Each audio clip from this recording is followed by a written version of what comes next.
pray for my wife. Hey, come on, man. Hey, get your hands off my car. You gave tithes and offering? No.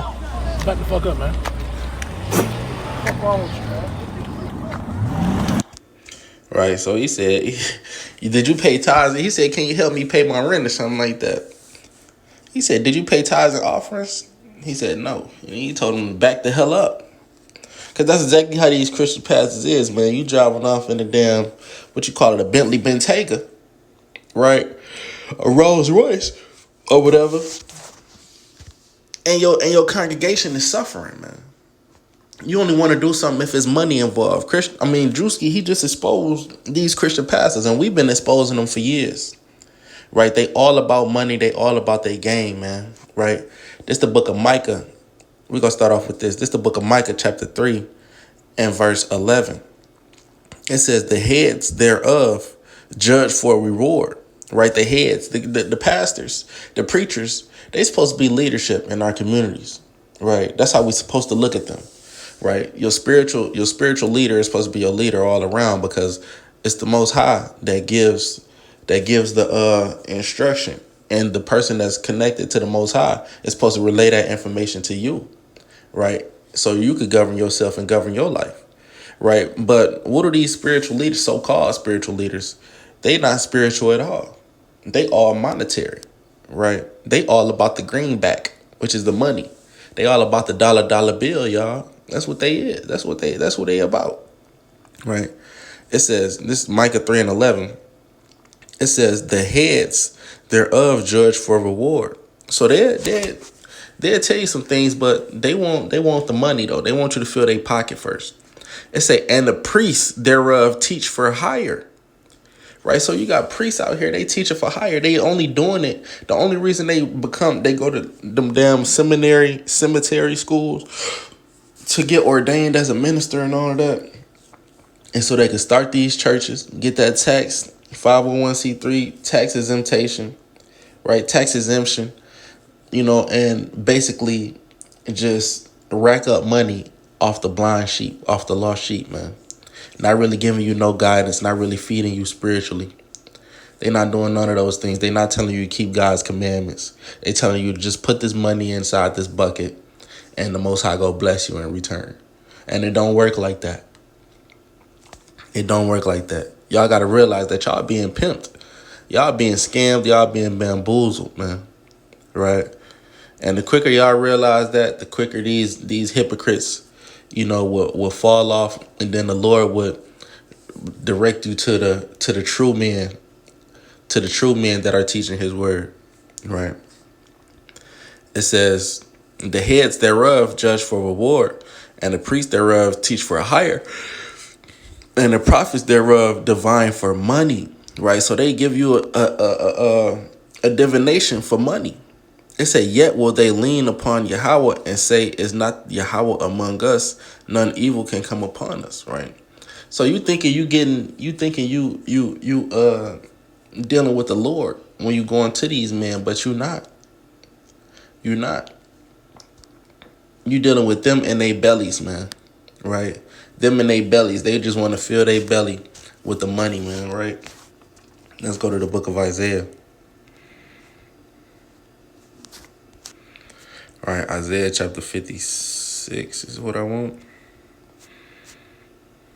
Right, Isaiah 56 and verse 10. It says, his watchmen are blind.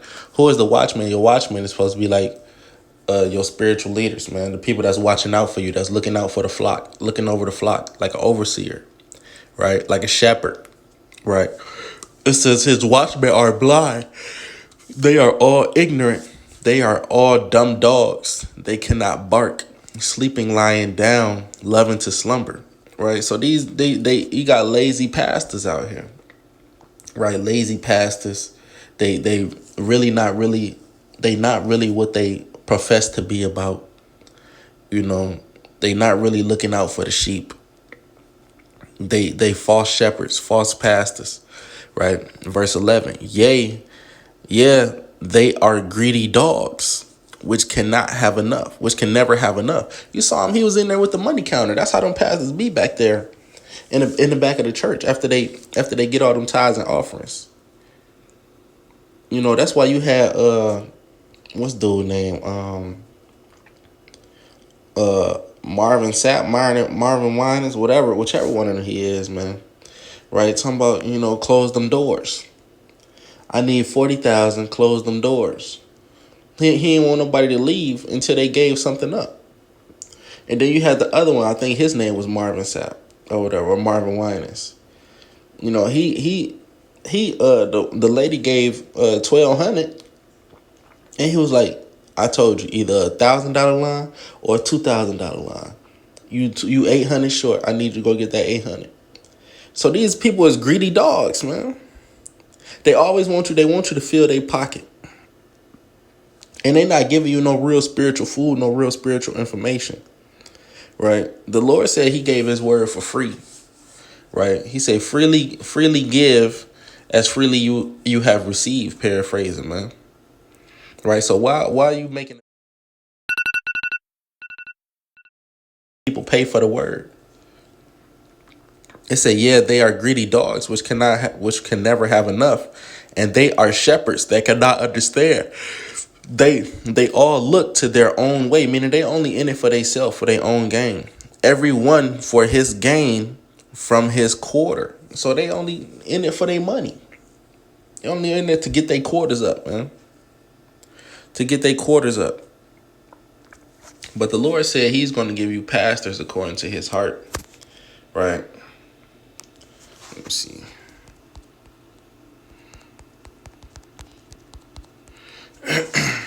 Jeremiah 3:15. Right? It says, and I will give you pastors according to mine heart, which shall feed you with knowledge and understanding. Because that's what your pastor is supposed to be giving you. He's supposed to be feeding you with knowledge and understanding. Right? Knowledge is what? Knowledge and understanding. Psalms 111:10. It say, well, let's just go to it real quick and we'll come back to this. Well, I grab it in a blue letter so I can stay right here. Right. Right.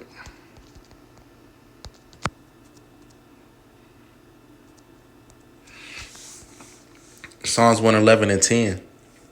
It says, the fear of the Lord is the beginning of wisdom, a good understanding. So it said the pastor is going to feed you with knowledge and understanding. A good understanding have all they that do His commandments. His praise endureth forever. So you got to be teaching God's commandments, right? To give the people the true understanding. That's where they going to get it from, right? That's what they going to get it from. From keeping God's commandments, man. Not from this prosperity gospel. You understand, and these wicked pastors, they understand that the people just want to hear what's good. They don't want to hear no bad news. They don't want to hear about prophecy. They don't want to hear about the Lord coming to chop off heads and to bring destruction. They don't want to hear about that.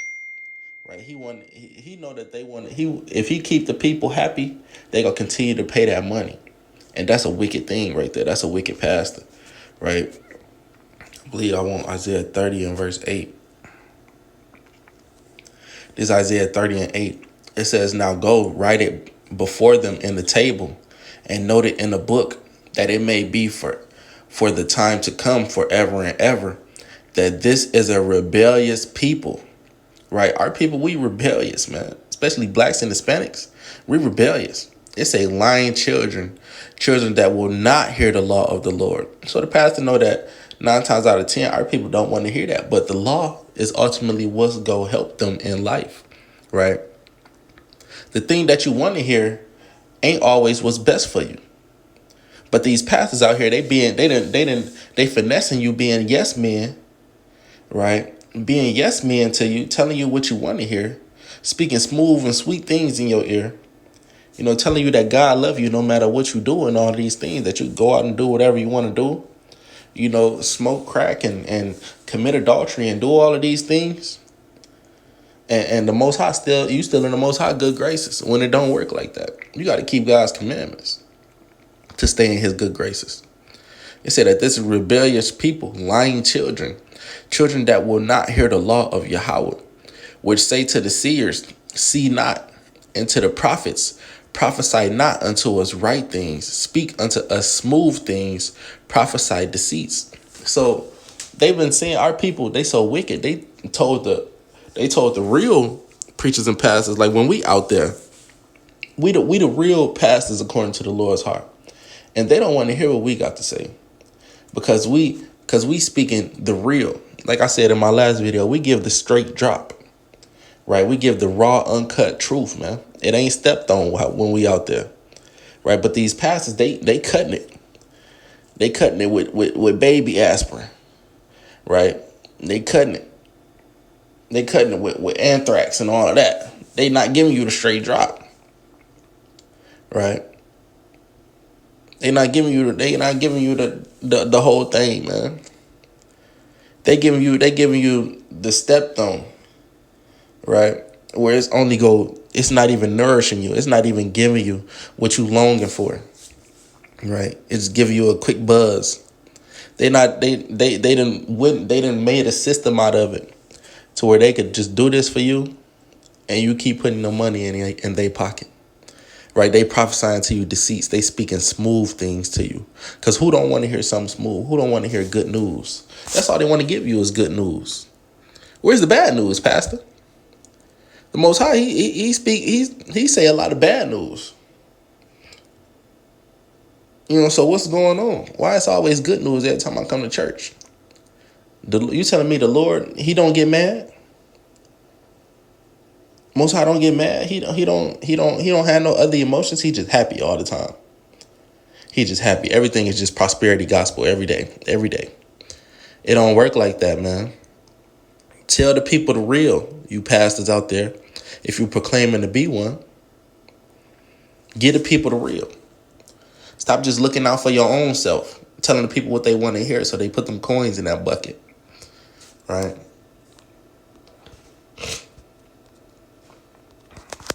What's that one in Jeremiah 12?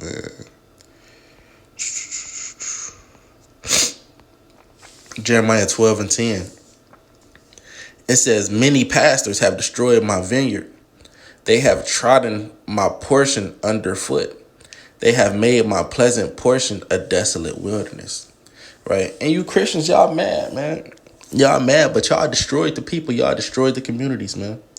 Right? When Margaret Sanger came up with Planned Parenthood, who did she go to? She said, we need Negro ministers, colored ministers, to put this idea into their head. It always been the minister. Because they know that's who we looked up to for spiritual guidance and for actual guidance, man. They was the leaders. They were the original leaders. So the white man put it into the leaders. Use the leaders, use our spiritual leaders, put it into our pastors to throw us off, to misguide the sheep. Right? And you wicked pastors and preachers, y'all went along with it for y'all own gain. Instead of looking out for the sheep. That's because y'all some hirelings, man, like Yahushua said.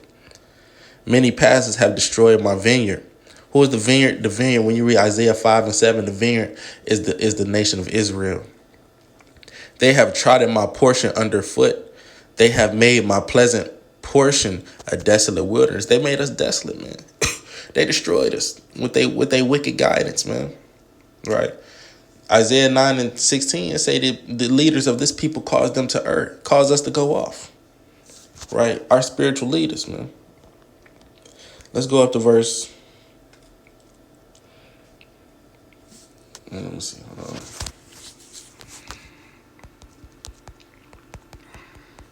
Because Jeremiah 12 and 2 kind of say the same thing, but Isaiah said better.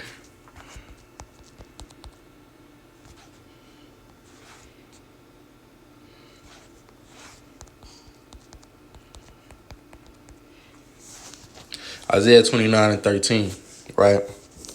It says, wherefore the Lord said, for as much as this people draw near me with their mouth, so they proclaim the love of God. They proclaim that they praise the Lord and all of these things, that they serve him, right? They draw near him with their mouth, right? It say, and with their lips do honor me. They say they honor the Lord with their lips. But what? But have removed their heart far from me. They mind, they heart, right? Their ways are far from God, man. You look at these people, you can just see that they not a godly people, right? You can look at these pastors, they not godly. That's why Druski, he had the, let me see if I can go back to it. Bend over, bend over, bend over. See if I can go back to this part, right? See, look, he got the damn monster cans, and he know what he doing, right? All these damn monster cans right here. The monster, so I can go back to it. Monster cans, right? That's the Y, right? Those 3 slashes that look like a claw marks on the can. That's the Y, the Hebrew letter Y, right?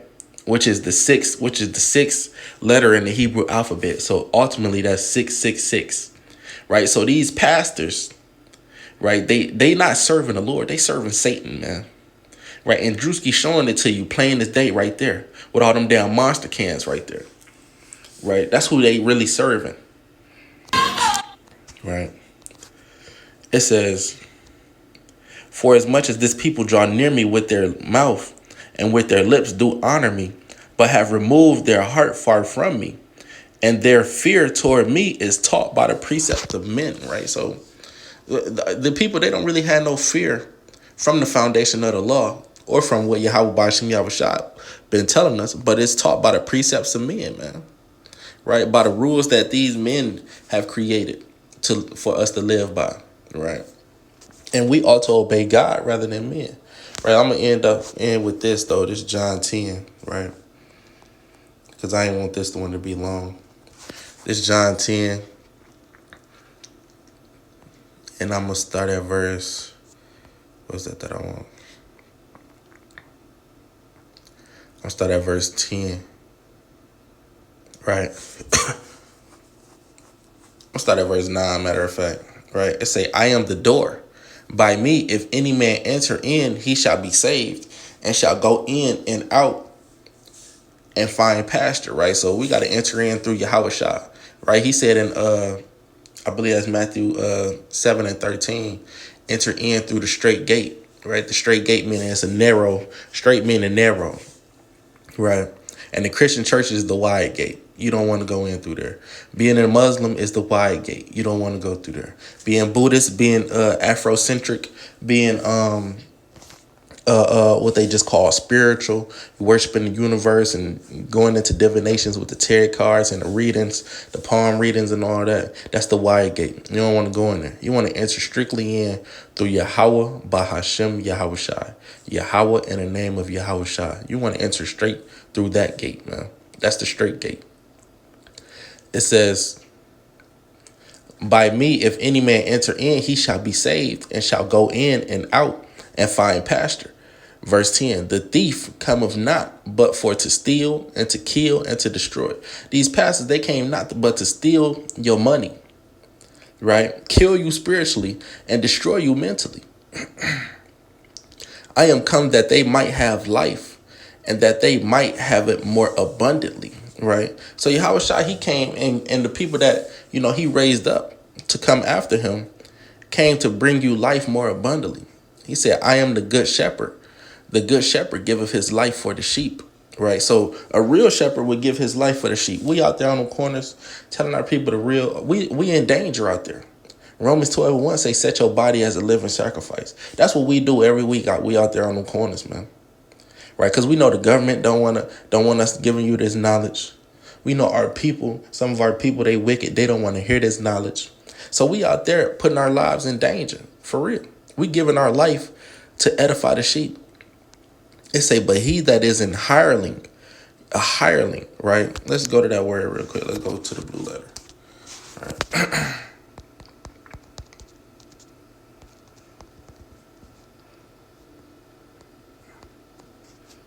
Right. It say, but he that is a hireling, what that mean, hireling? Mishotos, whatever. Right, mistotos in the Greek. It say one hired, a hireling, right? Hired, servant. A wage worker, right? A wage worker. He's working for wages, right? This man, he working for wages, right? So let's go back to it. it says, but he that is an hireling and not the shepherd, whose own the sheep are not, right? Because the sheep don't belong to him, because he came in under false pretenses, right? It says, see if the wolf coming and leaveth the sheep and fleeth. So when real danger comes, he's only going to save himself. He's not going to look out for the sheep. He not even going to tell y'all it's coming, right? It says, and the wolf catcheth them and scattereth the sheep, right? So he's going to allow the sheep, his congregation, to fall into danger, right? That's why Joel Osteen, he locked his doors when that damn hurricane happened down there. I think he in Texas, right? When that hurricane happened or something like that, Joel Osteen chose to lock his doors instead of allowing the people into his congregation, right? Because when the danger cometh, the hireling flees, saves itself, and doesn't help the sheep, man. Doesn't help the sheep, right? It says, verse 13, the hireling fleeth because he is a hireling. He only in it for money. It say, and careth not for the sheep. Verse 14, I am the good shepherd and know my sheep and have known of mine, right? So with that, I want to give all honor and glory to the Most High God, Yahweh Bashim Yahushua, right? Lord willing, you was edified. On to the next, man. Shalom. Pray for my wife.